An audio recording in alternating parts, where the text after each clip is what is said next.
Yeah. Okay, hello and welcome back to Not According to Jack, North, we're calling it because I'm upstate at my cabin up in the wilderness and by the lake. Uh, and again, my guest, the great Ove Rendum from Norway. How you doing, Ove? Good, good, good. Thank you for having me. Oh, you're very welcome. Ove gave me this idea some time ago. Band that I had never heard. He said to me, "Have you ever heard of a band called Blood Ceremony?" And I said, "No." So he said, "Check them out. Maybe we could do a ranking the albums of Blood Ceremony because they only have 5 albums, and it's not that difficult for me to you know." Well, granted, I'd have to listen to every album and rank every song and try to put a ranking together, basically blind because I had never heard of them before. So it was a challenge, but a good challenge. And I just completed it the other day, so I said, let's get it going. So uh, Yeah, so I'm going to do a background change here, and then we'll continue to talk about it. The great yeah, Aaliyah. How do you pronounce her name? Aaliyah O'Brien. Uh, she's a multi-instrumentalist, lead yeah, vocalist, uh, flute, yeah, and organ keyboards. Quite yeah. a combination. So, Ove, what are your thoughts about Blood Ceremony before we start? I discovered Blood Ceremony through their record label, Rise Above Records, which is Lee Dorian's record label. That is the front guy in Cathedral. And Mhm. Cathedral, you know, Oh yeah, you mentioned Cathedral. Yeah, that was yeah, another project you gave me, but they have too many albums and it's just too much going on for me and that's something that I could still get done in yeah, we time. can But do it down the line. yeah, but So, and because he likes 70s, he likes heavy, he likes doom, he kind of likes the thing I like. So, Ghost's first album was on that label. Um, Uncle Acid and the Deadbeats. It's a lot of that good stuff. So it's a label I've known for many, many years. So then I came over. I have to kind of admit, probably back then, the name of the band was kind of like, ooh, what's this? right. Oh, And I got into them like during their second album, Living with Agents. In Ain't what's it called? um, hang on. Let me just you have Living with your phone Agents. constantly on, it goes to sleep, which is annoying. Yeah, Living with the Ancients. Yes, that's the Yeah, second yeah. album.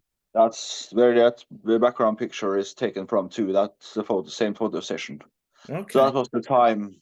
And then the cool thing about Rise Above Records, they make Die Hard editions vinyl. It's like that album is given out, and it has a kind of a velvet bag, purple bag with gold, and they got a like, and it's like only like 100, so it's really cool. The album after they made in a wooden box, and it's like they really, yeah, give you something for your money. So that's another good thing about that label. And I've listened to them ever since. And I, they are a band. They have never the same sound on each album. They use a good while between the albums, man.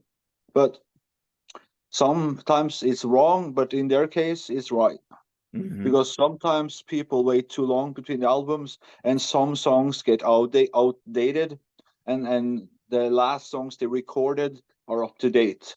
So it makes it kind of an unequal album because they do it a long time. But since Blood Ceremony sticks to the past, that time gap won't happen because they are in the 70s. So you don't get like songs that are now and songs that they recorded 2 years ago. It doesn't matter. Right. So that's Okay. why, and they really do their work about their albums, and the lyrics are so fantastic. And yeah, I really like this band. Okay, cool.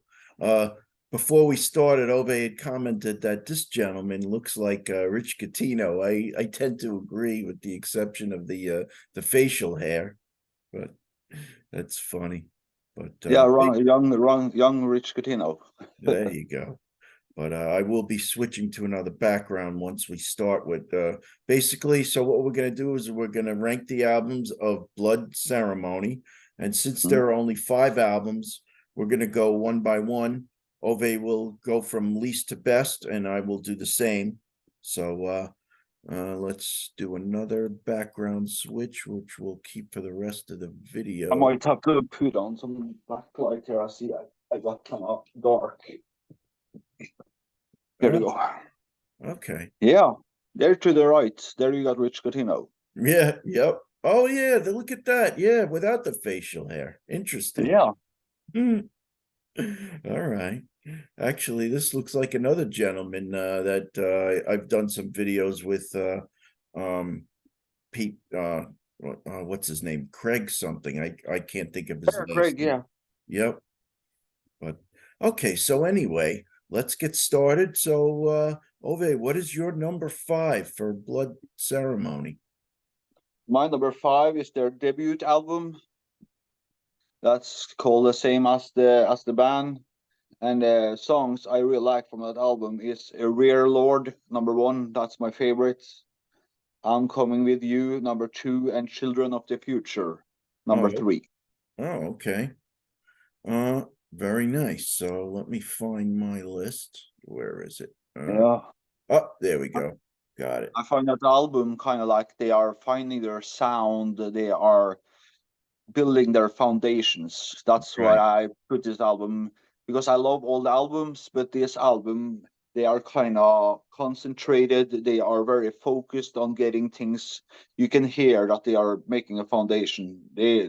So that's why it's number 5. No other reason. So now let me just clarify.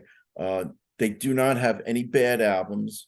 Unfortunately, one album has to be the best, one album has to be the least best, but every album. So, and again, I rated these on a scale of 1 to 5, first by song, and I did quarter, in increments of quarter points.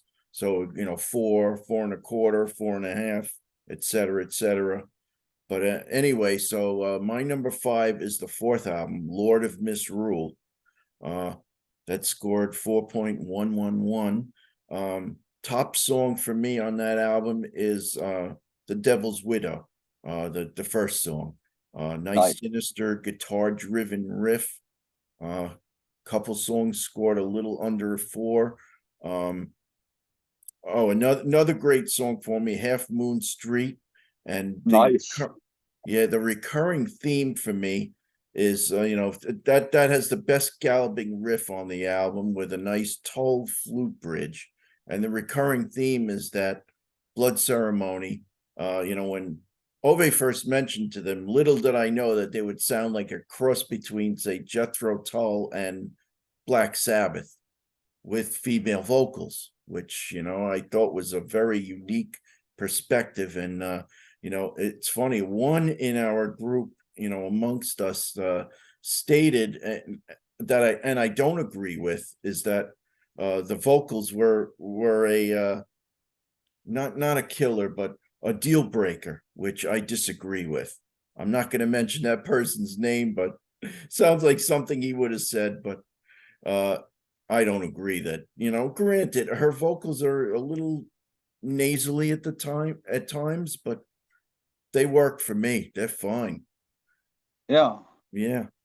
But yeah, so this album, for the most part, didn't grab my attention as much as the others because it sounded a little more commercial. But as we get to the better ones, you'll see why I really like Blood Ceremony. So go ahead, you're number 4. My number 4 is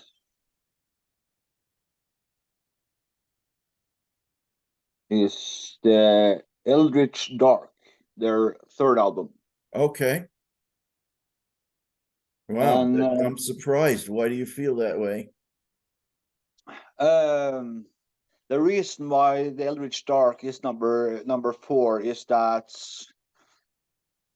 their previous, this is the 2 albums I feel that has the least difference between them.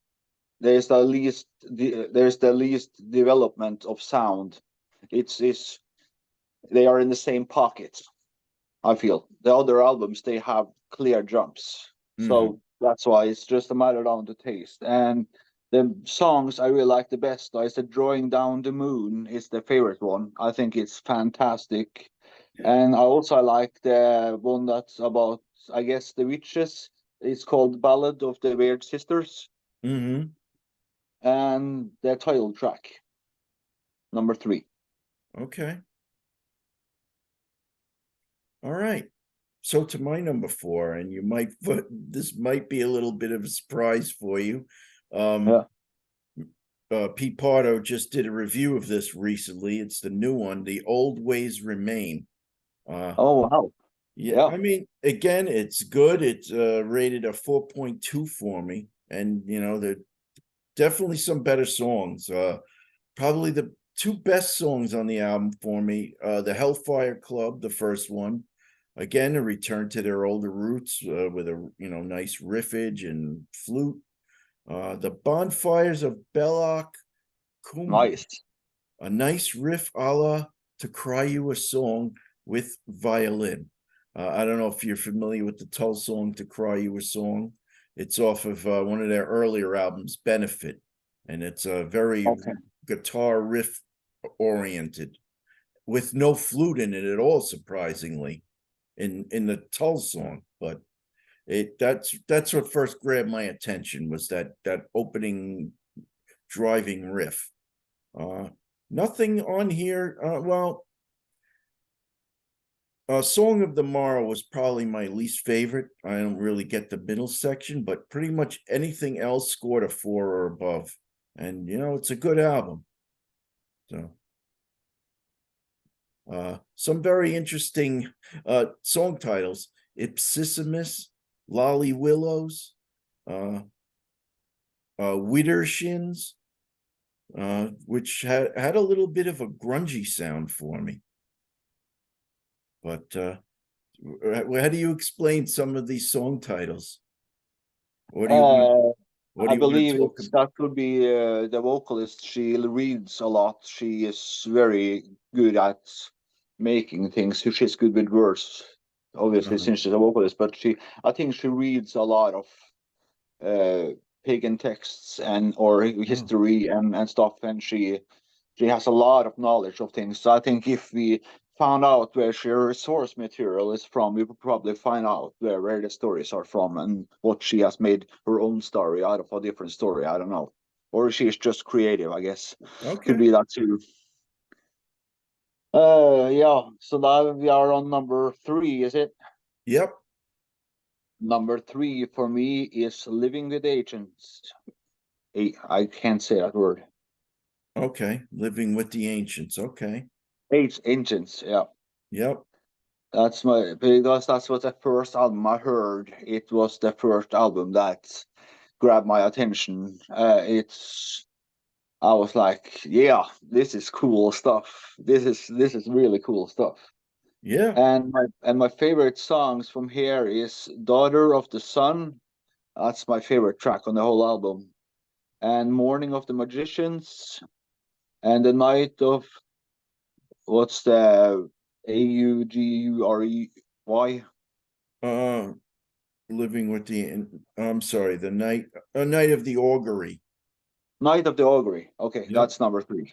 Yep. I feel this album is like, for his first album was they found their foundations. This is kind of the living room of the house. Oh, This okay. is this is because it kind of gives us the whole band and what they are about, and you have like all their places in our living room, and they are united in the main room of the house they are building. Okay.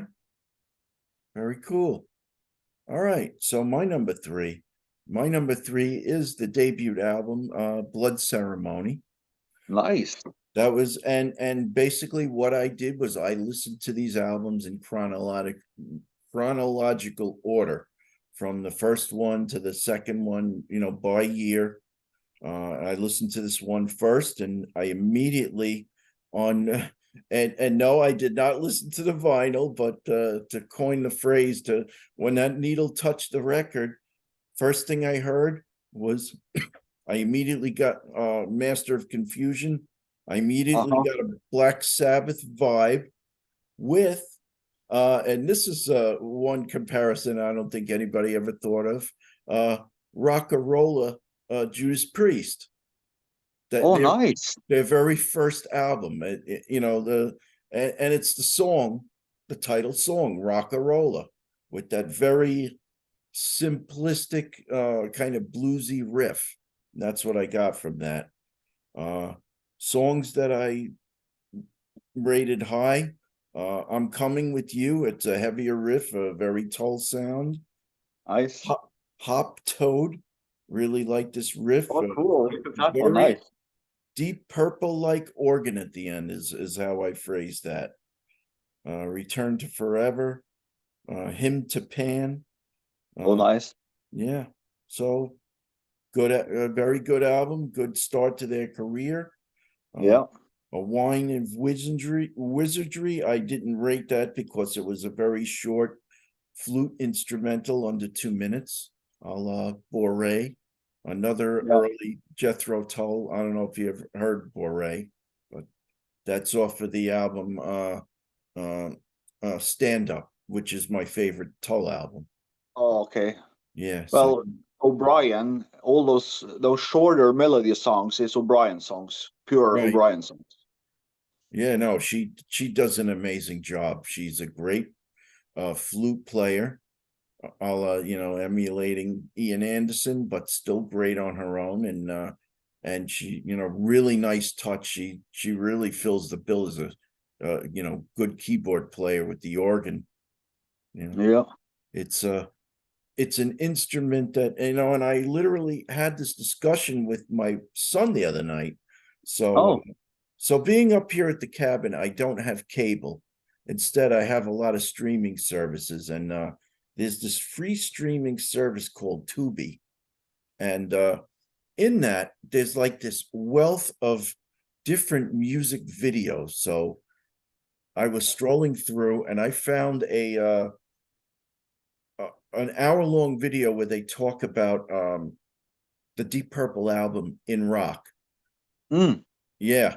And basically, and I'm telling him just about the fact that, you know what, I used to be a fan of the distorted electric guitar, but John Lord changed all that for me. His playing the Hammond organ, I just love it to death. And she does a pretty good, an admirable job in her own right, adding that sound to the mix. I believe it was either you or Pete Pardo that have said for quite some time back that Hammond organ and John Lord is kind of the foundation for both of your fascination with music. Yeah. Well, oh yeah, no question. I mean, it's funny being a teenager and being a Kiss fan, or I was more into the simplistic type rock songs, and I didn't really get the more experimentation and the expansion of what rock and roll could be until I heard this guy basically playing a Hammond organ through a Marshall stack and just really killing it. Yeah. Yeah. And and he's well respected by his contemporaries, Keith Emerson and Rick Wakeman of Yes, and so. But yeah, John Lord was. Yeah, he is probably one of the greatest of all time. Hearing Aaliyah O'Brien, I mean, she's never going to be John Lord, but that sound, definitely adds to the mix and definitely enhances Blood Ceremony sound. So, Yeah, actually, there's no doubt where she got her roots from, and she got some good roots to work from. Oh, without a doubt. Yeah. Okay, so I digress, but what's your number two? We're getting to the cream of the crop now. Yeah, my number two is Lord of Misrule. Okay.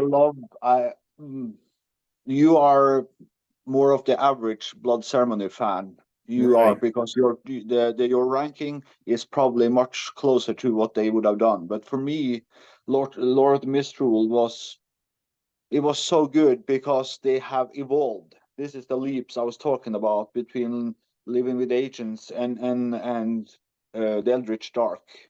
There Uh-huh. was not too big of a leap. On Lord of Misrule, I felt like they have evolved to a different level. They have started to build the second floor of the house. Right. It Okay. was like, because there's a little different flavors going on here, and usually in a house you have your kids laying in different rooms, and then they have different flavors because they listen to their music, so you get kind of more individual strength Uh-huh. instead of unity strength. So that's why I feel they are unity, of course, but I feel that more of the members of the band bring in their own stuff, so that we get a more diverse album. My favorite songs of this album is The Rogues Lot. Oh, okay. I really like that song. It's so good. It has such a feel to it. Mm-hmm. For me, music is all about emotions, all about emotions. And number two is Things Present, Things Past. Oh, okay. Yeah, I really like it because it's kind of a slower, more mellow song, but it has such a, I don't know, it's not the gothic vibe, but it has more of a dark vibe to it, Mm-hmm. which I like. And number three, we are actually first time we are in agreement. Half Moon Street. Nice. Okay. Yep. That's the first song we both have, Yep. Yeah. so that's cool. Half Moon Street is kind of it has kind of a not happy vibe, but it has kind of, you want to get out in the car and just drive around, and it has that good beat. You want to do something. Right. All right. Very cool. So to my number two is their second album, Living with the Ancient. Do I have this order right? Let me check. Yes, the second album, Living with the Ancients. So, by the way, just to backtrack, Blood Ceremony, my third, that scored a 4.219. Living with Uh-huh. the Ancients scored almost a 4.3. So, Oh, yeah. Uh, and we'll talk about, yeah, oh, come on. My iPhone's not cooperating. Just as I mentioned earlier, folks, I don't have the benefit of two computers and two screens, so using my iPhone to just to keep some of my notes. But living with the ancients. Uh, oh wow. So I'm getting this message stating that I'm going to my meeting's going to end in 10 minutes. I thought I signed up for Zoom Pro. I don't know what the heck happened, but anyway, let's see if we can wrap this up. So, Living with the Ancients, my favorite song, The Great God Pan, uh, mhm. 4.5. It has hints of Ted Nugent Stranglehold. What else? Morning of the Magicians, 4.5. Oliver Hotto, 4.5. Nice. Daughter of the Sun, 10 Mm. minutes, also 4.5. All right, so I'm going to try and see if we can wrap this up. So give us your number one. My number one is The Old Way Remains. It's The Old Way Remains is actually taken out of a song from Living of the Ancients. Oh, okay. And It's taken out of lyrics from that album. that's the new album, just so Yep. everybody knows. Yep. It's the new one. I got it on Die Hard vinyl, and it's all sold out from the label. It's every edition, CD, and all the vinyl is sold out. So it's really good. And they recently was on tour in UK with Uncle Acid and Deadbeats. But Right. the reason why I like The Old Way Remains, because as of now it's the roof of the house. It's what's keeping everything dry inside. It's so diverse. I feel like they relax. I feel like they are really just having fun recording this album. I get like they have so much different things in it. Like they have different instruments in it, more than usual, and it's just yeah, I love it really much.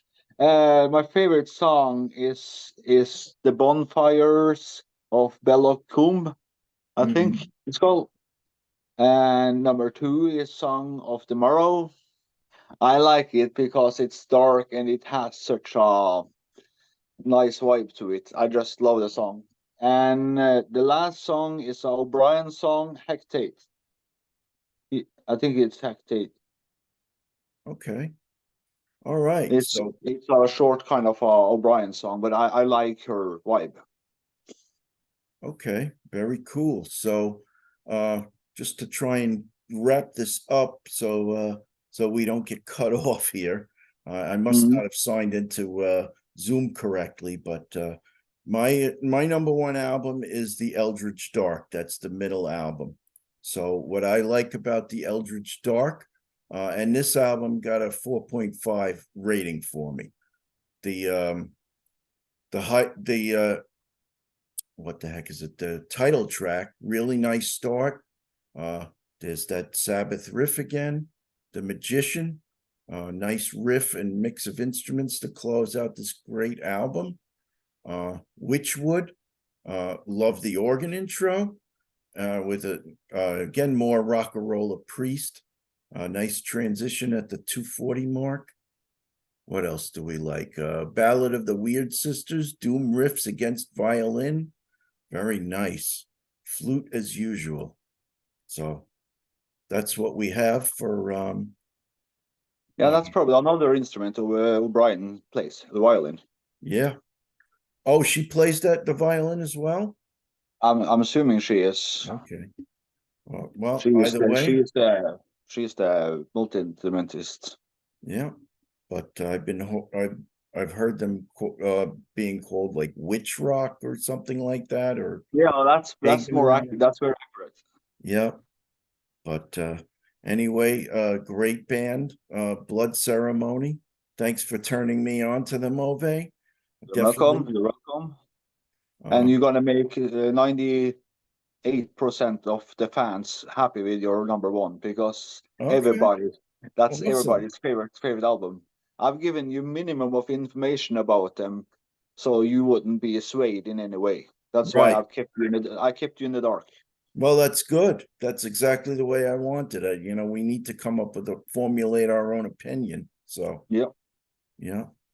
But anyway, as we are about to get cut off by Zoom, and again, I apologize, I didn't sign into it correctly into my account. I would have thought that I would have had unlimited time, but Yeah. so what we're going to do is we're going to say goodnight and you know post this up there for everybody to enjoy. Yeah, And everybody else can post their rankings too in the comment section. yep, please do. And I want to thank you, Ove, once again for your support on this channel and giving me this great idea to listen to this great band. And there you have it. Yeah, more to come. Yep. So this is Jack Toledano with Ove Rendum here on All or Not, according to Jack. Have a good one, folks, and I will speak to you soon. Bye.